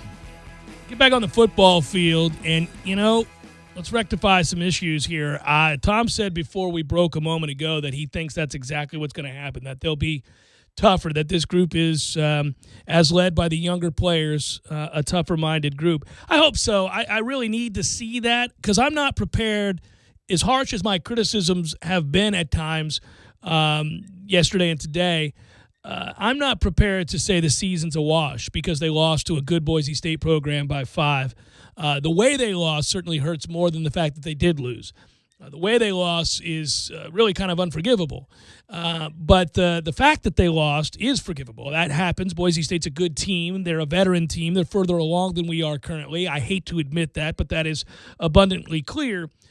You do have to show resolve. You do have to show mental and physical toughness. You do have to come back and obviously win this game and do so the way you're supposed to. Florida State is more than a 3-touchdown favorite. Go out and dominate this game and then go on the road and give yourself a chance to win a game at night against a really good Virginia team. Put yourself in a position in the fourth quarter to win that game. And let's see let's see where the chips fall, okay? You got to show me that that's in you, that you're capable of that.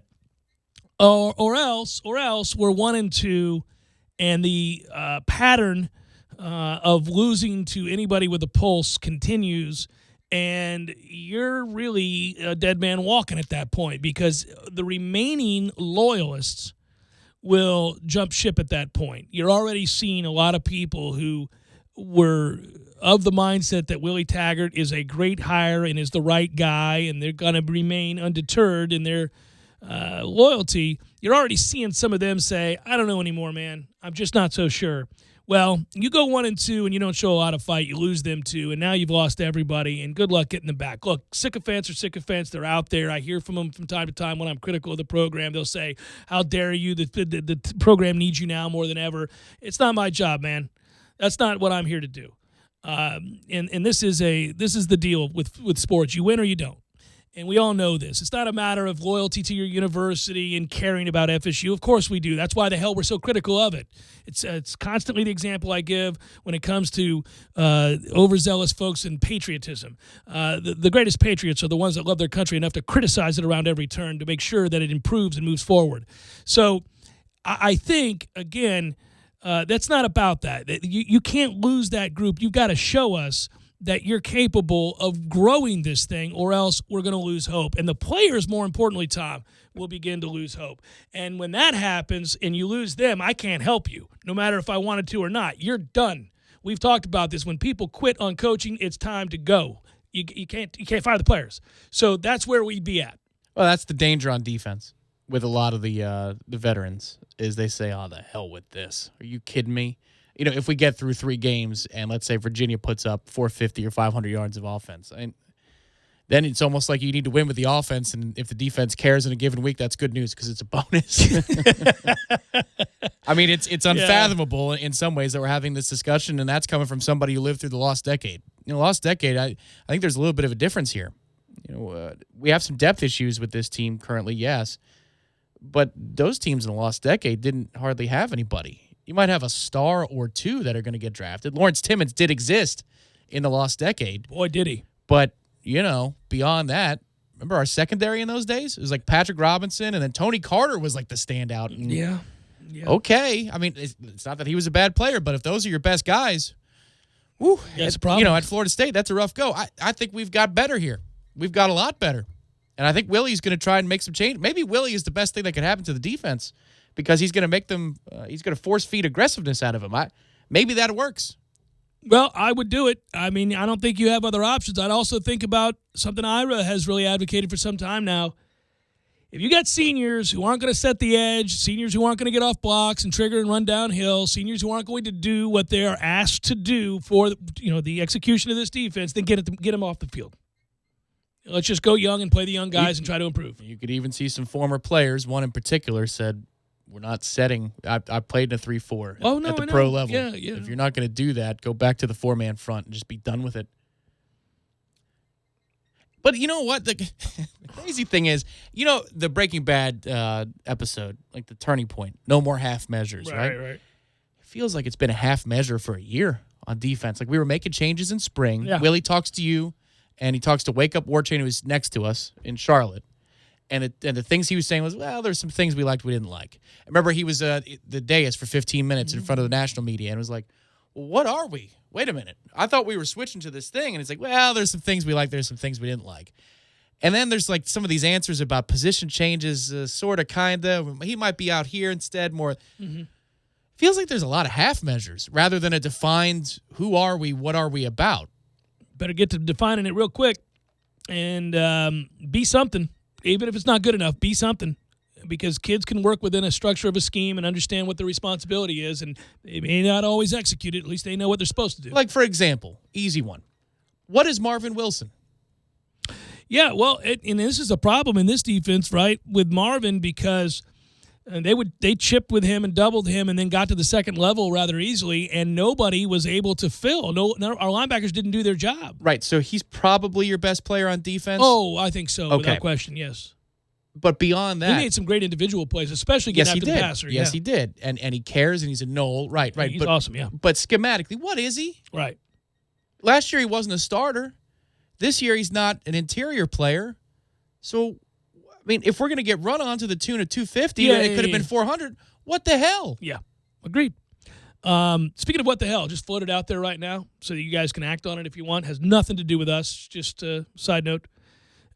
Clemson is somehow 17.5-point favorites over Texas A&M. It started out at 19. Mm-hmm. Come on, man. What are we doing here? That's blatant disrespect. Is it too rich, you think? Oh, I'm taking Texas A&M all day on that number. They're going to give them a game. That's going to be a good game. That's crazy. 17.5. What are we doing? What if it gets down to 16.5? Nope. I'm still taking Texas. About 13.5. I'll probably take Clemson then. Okay. Probably found I just found the number. I was playing Bob Barker. You found the number there. Then I'm taking him. 17.5. Get the hell out of here with that. That's crazy. I met a fan of the show over the weekend outside Doak Campbell. Bob Barker was his name. Is that right? Nice gentleman. Yep. Hey, Bob. All right. This is from Which. We're going to give it away right now. This is so cool. I want to thank my friends at Which for this. Here, I'm going to hold it up to the camera. This part that says Which is all fine, and I'm sure they understand.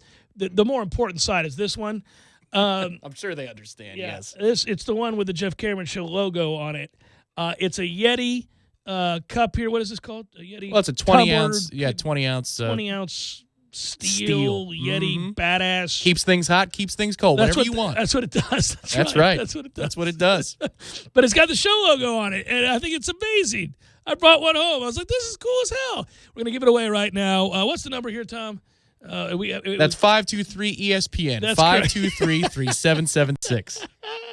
523-3776. I don't give it off the number that often. There you go. That's a really cool. The number is 402.5. Can we keep ULM under 402.5 yards this weekend? There's your number. Their quarterback's good. True story. Yes, pretty good. Did he transfer from Sanford in the offseason? No. But he is. He's a dual threat, Tom. Okay. I had to do the War Chant report today, so I looked up a lot of numbers on him. He's pretty good. Well, then let's do that edge blitzing with our DBs. Take away that running. 523-3776. Get you a Jeff Cameron Show Which Yeti steel cup thingy. It's awesome.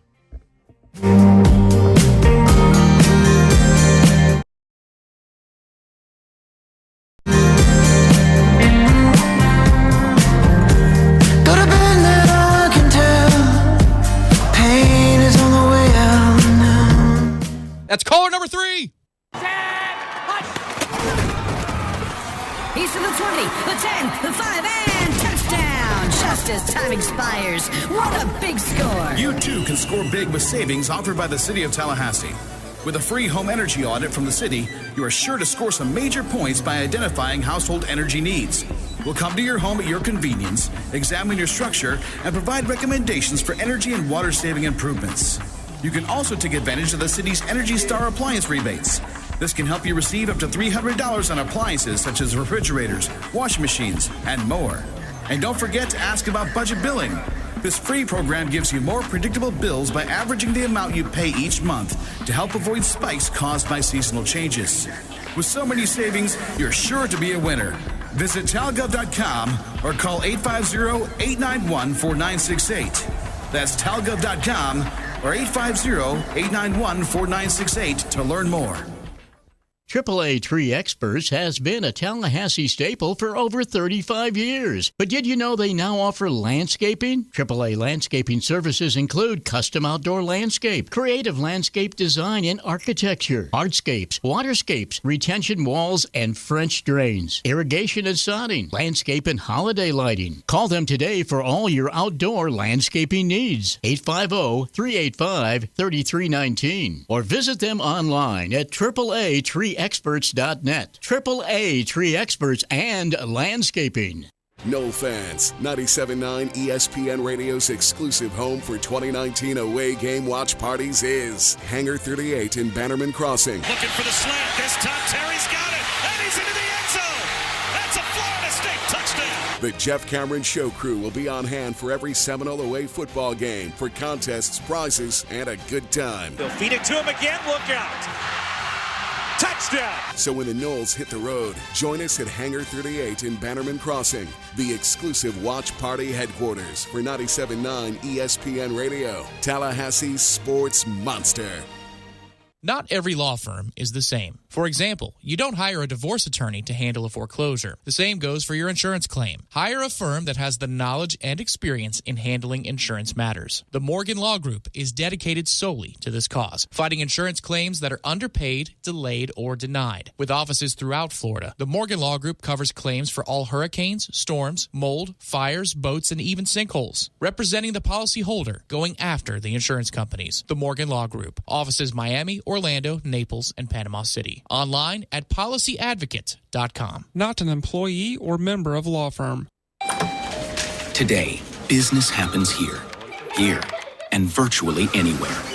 Because today, innovative companies are reinventing the way business happens. And they need people who can keep up. With the expertise and technology to get packages to over 150 million delivery points.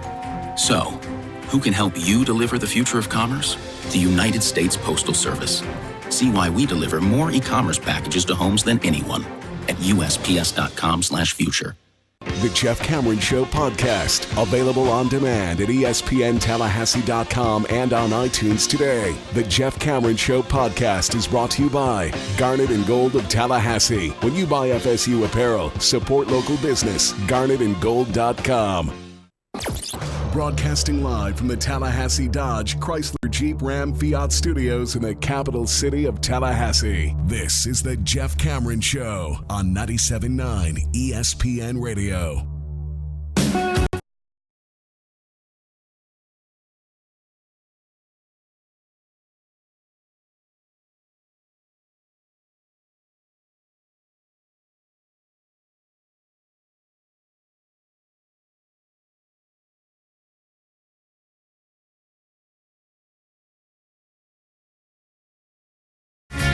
All right, as we get set to go through and get into probables and move on, let me give you the lineup for the rest of the evening. As we're wont to do during football season, of course, we double down. You get 4 enriching hours of broadcast excellence. You start with 2 hours here on the JCS. It gets turned over to Seminole Headlines from 5 to 7.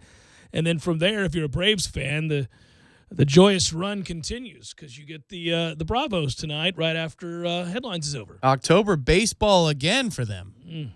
It's like the 90s. It is, and, now we'll see if they do anything in the playoffs. Got a good baseball team. Baseball playoffs are going to be really good. They just are. They're going to be very, very, very good. I'm excited to see the postseason. I mean, right now we're hyper-focused on, obviously, what Florida State isn't, what Florida State can possibly be, what Florida State has to do to turn things around. We're excited about the start of the NFL season, which it's hard to imagine gets underway in 2 days with a rivalry matchup. Yeah, with that's really cool. Usually they do the champion gets the home game, except in 2002 with the Bucs. That's an aside. Yeah. But I like what they did for the anniversary of the NFL to give it to Packers and Bears because that's a game as old as the sport, really. And I think it turns to be a good game, too. And you can have the Patriots on Sunday. That's great. Perfect. Well done, NFL. Well done, everybody. Yeah, we'll be watching that. But I got to get my bets in order for the NFL. Man, always a tough league to wager on, kiddos. If you mosey on into Just Plain, listen to me, in honor of Just Plain Jim, who's been dead for some time now. Still thinking about you, JPJ. And Big Daddy J is what I was trying to reference. If you're going to mosey into Big Daddy J territory, I would tell you that Big Daddy likes to steer clear of the NFL. That's not to say I don't dip my feet in the waters in a little friendly pool every weekend, but that's not something that is on the card every week. So, what's interesting is it's the further embrace of sports gambling. If you watch any of ESPN radio on television during the day, and usually I have it on in the background of the office, on Channel 449 ESPN News, now they have a fixed betting graphic on the screen. So it shrinks the actual programming even more than the bottom line does, and they have it on the side, and they have it underneath. Like it looks like NFL draft coverage. I like that. And there are wagers on weekly games. There are props. We're getting there, Tom. We're getting there. Let's be honest. It's sponsored by Caesars. Very smart, ESPN. Oh, and smart NFL. Look, this is where it's going. I mean, you now have a team starting next year playing football in, the den of iniquity that is Las Vegas. I mean, you've got a team in Vegas. I mean, there it is. But it's college, too. They've got futures on conference championships live up to date after beautiful. week 1. It's beautiful. It's where we're going. It's where they've been in many parts of the world for a very, very long time. Look, treat people like adults, man. Understand, it's not for everybody. Don't do it if you're not interested in doing it, and don't do it if you don't know what you're doing. And even then, most of us who like to partake in the occasional wager understand that you can't let it get away from you. You got to know what you're doing. You got to have a strategy, and you got to have a fixed mindset as to what you're willing to lose and what you're willing to walk away from. I don't want to be overly irresponsible. Some of you already think I am by how frequently I talk about gambling, but I'm also not naive, and I don't pretend that I don't bet. I do bet.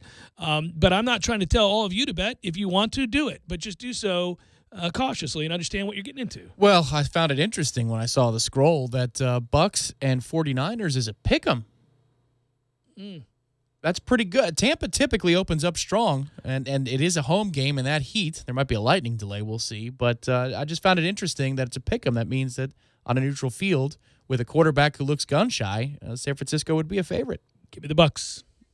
Yeah, I think so. It's the NFL, so there's the old confidence meter is never anywhere close to 10 when you bet an NFL game. Yeah. About the best you can hope for is a 7. I think that's about the best you can hope for when you're talking about the National Football League, and I actually believe that's true, like in games where the spread is 10. Just picking winners. I noticed this. If you're in an NFL pool where you only pick winners, and I've been in a family pool for 30 years where we just pick winners, and the league is so difficult, and the talent differential between the best team and the worst team so slight by way of comparison to college, you'll find that, man, you don't even get people winning 80% of their games and you're just picking winners, not against the number. I mean, it's just the league. The league is weird. Teams lose. I mean, the Miami Dolphins beat the New England Patriots last year.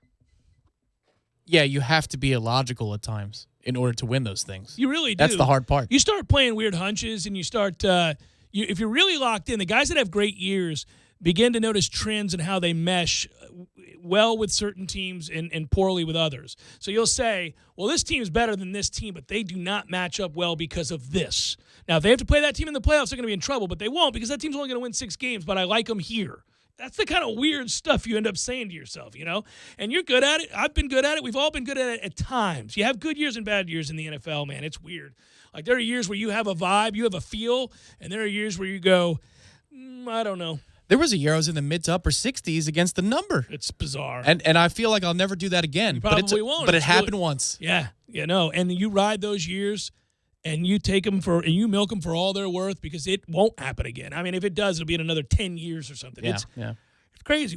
And just so everybody knows, if you hear somebody out there tell you that they're 70% in the NFL against the number, make them document it.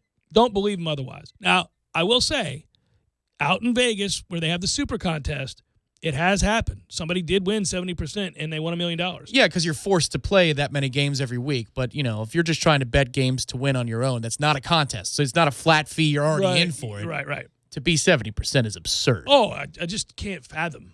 I can't. I mean, that's unbelievable. It is literally unbelievable. It would be like Tiger starting 62-58 at Augusta. You're like, what just 62-58? What just happened here? Is this some North Korea stuff that's going on over here? What is going on over here? Hey, before we do probables, listen to this number. It's crazy. 1,410 and 1,000. It's 2 separate numbers, 1,410 and 1,000. The first number is the number of strikeouts notched by the Astros pitchers this season. That's the most in Major League Baseball. The second number is the number of strikeouts notched by Astros batters this season. That's the fewest in baseball. So they strike out the most hitters, and they strike out the least amount of times as an offense. Pretty nice combination, I'd say. Secondly, I don't know, and they're still looking to see if it's happened, but I did do a follow-up on an article today, and I think the answer is no.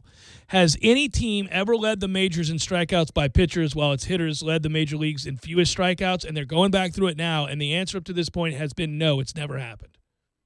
It's going to be awesome if it does. Tim Kirchin would love that one. It's further proof. You'll see something you've never seen before. By the way, 0 is a number. That number is how many intentional walks the Astros have issued this season. Since Major League Baseball began recording that stat in 1955, no team has ever gone an entire season without issuing. It's unbelievable. That is really crazy, right? I mean, again? Especially now since you don't actually have to throw a baseball to do it. You can just point at the bag and say, go ahead, take it. 0, again, how many Angels pitchers have reached 100 innings or 20 starts so far this season? 0. None of them have. None of them. No team in modern baseball history dating back to 1901 has ever had 0 pitchers reach 100 innings in a season. None. Mike Trout may be like the Dan Marino, but worse, of his sport. Jesus. I mean, if you're him, are you thinking, good God, man? I don't think there'd be anybody on this earth who would blame him for requesting a trade, but he's not going to. He just re-upped. He needs to ask to go to the Pirates. I mean, I think he should go to the Pittsburgh Pirates. That's just me. I think that. I think he should go to the Mets when Mark Cuban holds the Wilpon kid hostage in exchange for the franchise. 182. Here you go. That's Mike Trout's OPS plus entering the week, which is a on-base percentage plus slugging percentage adjusted for external factors like ballparks and all that stuff, right? He is leading the American League, and for that matter, all of Major League Baseball, with a 182 plus OPS plus. What's bonkers is that Trout is certain to lead his league in OPS plus for the 5th consecutive year. The only players in history to ever do that, if we go back and apply that stat over the course of baseball history, you want to see the company that he's in? Stan Musial? Incorrect. Okay, go ahead. But I think you'll get the next one. A-Rod. I mean, just say Babe Ruth. Yeah. I mean, okay, so here we go. Mm-hmm. These are the players that he is now in company with if he finishes the year leading the majors in OPS plus. Ty Cobb, Babe Ruth, Mickey Mantle, Mike Schmidt, Barry Bonds, Rogers Hornsby. Okay. I just said the other day that the poor Angels, I said, that bastard's the best player since Willie Mays, and they can't get to 500? And he is the best player since Willie Mays. That's correct. He is providing them more wins above a replacement player. It's unbelievable. Than almost anybody in history. It's crazy.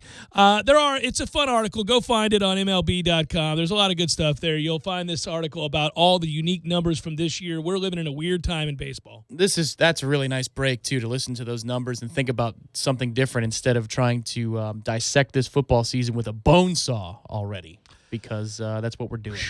It does feel that way, Tom. It does, and I think I want to put this little bow on the long-form conversations we've been having about where we're at with this team. There is a chance that they are mentally tougher than their predecessor. There is a chance that they'll adjust some and play better on defense. Not well. I'm convinced this defense can't be good. It will not be good this year. Harlan Barnett needs to be replaced. But I think they can be certainly better than we've seen. And you can make that adjustment at the end of the year with a new coach on the defensive side of the ball. What I need him to do is get to be where they're serviceable. They make some big plays. I keep touting this boomer bust philosophy. I would go all in on that because it will lead to big plays. You saw in this game it led to big plays. I mean, you had potentially scooping scores, 2 of them, because you're getting pressure on the quarterback and you're getting after it and forcing strip sacks and those kinds of things. The overthrow because of pressure. You will create turnovers by doing that. You just will. That's all you need, really. Right, because I think if you give it to this offense, they're not going to win all their games. They're not good enough to do that. They can't block it up well enough, especially if they don't win first down. There'll be days where that happens.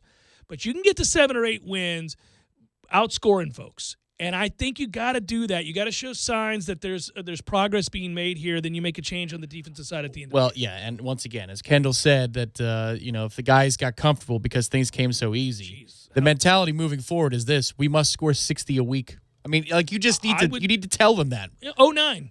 Listen, guys, I'd have you sit in the film for defense if we could fit in the room. But let me tell you this much: I've seen a lot of football in my life. We need to score 60 a week.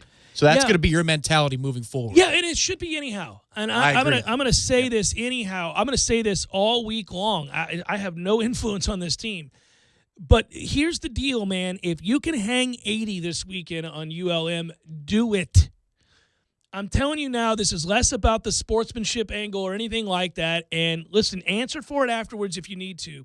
You have got to send a resounding message, and set the tone and establish a mindset for this team about throttling, dominating, ratcheting it up, intensity and focus, play to play, game to game, quarter to quarter, however you want to say it. You can't afford to let your guard down. You're not good enough, first of all. Secondly, your defense is not going to get a lot of stops. They're going to give up big plays, and they're going to make big plays if you play it the way I think they should play it. But, I mean, in my mind, I would start to establish the mindset that, like you just said, Tom, any given Saturday I got to score 60 points, and that may not be enough. If I'm an offensive player, that's the way I would look at this. And I'm sorry, ULM, man. We play to win the game, and I've got a future to think about here. If I'm Willie, if I'm all these guys, I'm playing for my job. Screw you. No, you just put a phone call this week. Coach, listen, you saw what happened. I'm sorry. Well, do I need to say any more? All right. Yeah, I mean, first you got to win the game. I mean, you could lose the game, and he would laugh his way, just like that Georgia State guy went in to collect that $900,000 check from Tennessee after beating them in Knoxville. I'm sure that was funny. But yeah, maybe you do, maybe you don't. I don't want to disrespect them before I know I can beat them. but yeah, I'm letting them know under no uncertain terms. I mean, if at halftime you got 45 points and you're still slinging it around, if you jog off the field, you say, listen, coach, be prepared. This is going to continue. I'm not trying to hurt anybody. Do what you got to do. You do what you got to do. You leave your starters in. I'm doing what I got to do. This is what I got to do. Shut up and take your money. Probables. It's time for, how you say, with the pitching, probables? I would. I'd like to be in a position to be able to do it, first of all. I don't even know that we can. Rangers, Yankees. Ariel Jurado goes for the Rangers. James Paxton going for the Yankees. The Phils will take on the Reds. Vince Velasquez. Lucas Sims, the matchup there. The Mets and the Nats. I had hopes that this would be a good series. I don't know. Are you still hanging in there? Syndergaard shoved yesterday. Yeah. The game didn't matter as much. I think there's maybe a little correlation there. Jacob deGrom, I take it to beer. Goes for the Mets tonight. Max Scherzer going for the Nats. We got us a game. That's a good Tuesday. I'm watching. There's nothing else to watch tonight. I'm watching that. 7:05. Good game. Marlins, Pirates. We're up to 60 wins. Sandy Alcantara. Of course it is. Does he pitch every game? He's the freaking Robbie Ray of the Marlins here. Mitch Keller going for the Buccos. Jesus. Mitch pitched well the other day after I ripped him. Twins, Red Sox, Randy Dobnak with the most unfortunate name. Rick Porcello going for the Red Sox. White Sox, Indians, Dylan Cease goes against Mike Clevenger. Clevenger having a really good season, unfortunately. Jays, Braves, Wilmer Font and Mike Fultonevich. We got the Astros and the Brewers. Zach Greinke, Jordan Lyles. Giants, Cards, Derek Rodriguez, Jack Flaherty. Only Flaherty. Felix Hernandez going for the Mariners. The Cubs will throw John Lester.